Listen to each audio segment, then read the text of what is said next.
Welcome back sa akin channel. Kung bago ka pa lang sa akin channel, pa-subscribe naman at pindot ang notification bell upang updated ka sa mga gagawin kong video. Tulad ngayon mga boss, ito ay na-vlog ko na. Bibigyan ko lang kayo ng konting kaalaman. Kung ewan ko kung kaalaman to. Ito mga boss, yung kalandi mantika ako ngayon.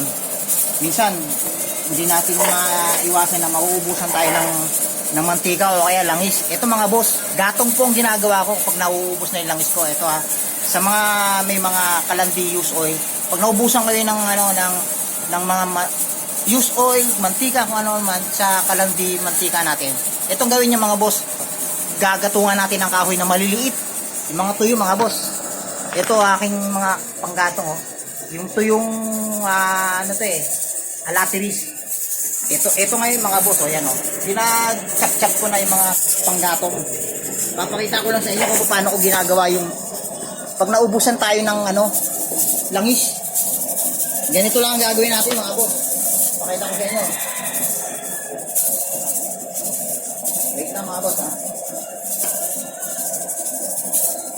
Anorin nyo ang dulo ba ang makatulong sa inyo mga boss, yung mga gumagamit ng kalandiyos ay na nauubusan ng mantika. Ito nagpapakulo ako. Parang hindi ay ko. Nararamdaman ko na kasi bumababa na yung apoy. Ngayon, gagatungan natin ng kahoy. Ngayon mga boss, nakikita nyo ba yung ginagawa ko? Nilalagyan ko ng gatong. Yan, kasi yung apoy nga bumababa na. Ibig sabihin, nauubos na yung pinaka-gatong natin.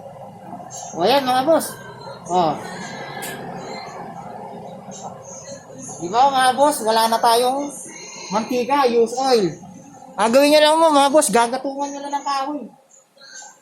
Yan para sa mga kalandi use oil yan mga boss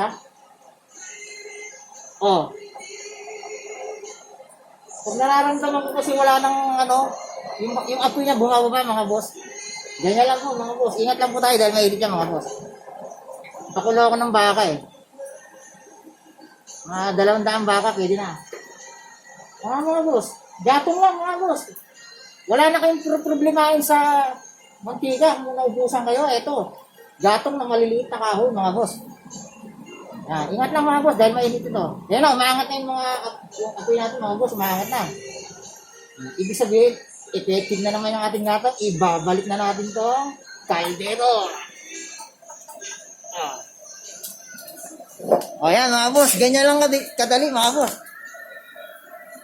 Pag naubos nyo kayo ng use oil o kaya mantika, gatong na maliliit na kahoy. Tulad nito mga boss, puno ng alatiris, yung mga sanga-sanga niyan tuyong-tuyo, yung maliliit, yun ang ipapasok nyo sa chamber. Yung chamber, yun yung pinaka ginagawa ko. Ganun lang kadali mga boss. Ingat lang kasi mainit itong kalan. Ilang mga boss, sana nagustuhan nyo yung pagbibigay ko ng isang tawag dito, yung idea para kapag naubusan kayo ng mantika, mantika na naubusan kayo ng mantika. Gatong na maliliit. Ganito lang mga boss. Maliliit lang yung kakasya sa chamber. Yung kakasya sa chamber, pag naubusan kayo ng use oil sa kalandi mantika, gatong lang. Yun nga lang, itong kalandi mantika pang outdoor lang mga boss kasi pag sa loob ng bahay, mausok yan. Kailangan sa outdoor lang tayo. Katulad na ito, outdoor. Yan. Para yung usok niya, nasa labas, wala sa loob ng bahay. Yun lang po. Salamat po sa mga subscriber ko at saka magsasubscribe pa lang. Maraming salamat. Isang pinagpalang araw sa ating lahat.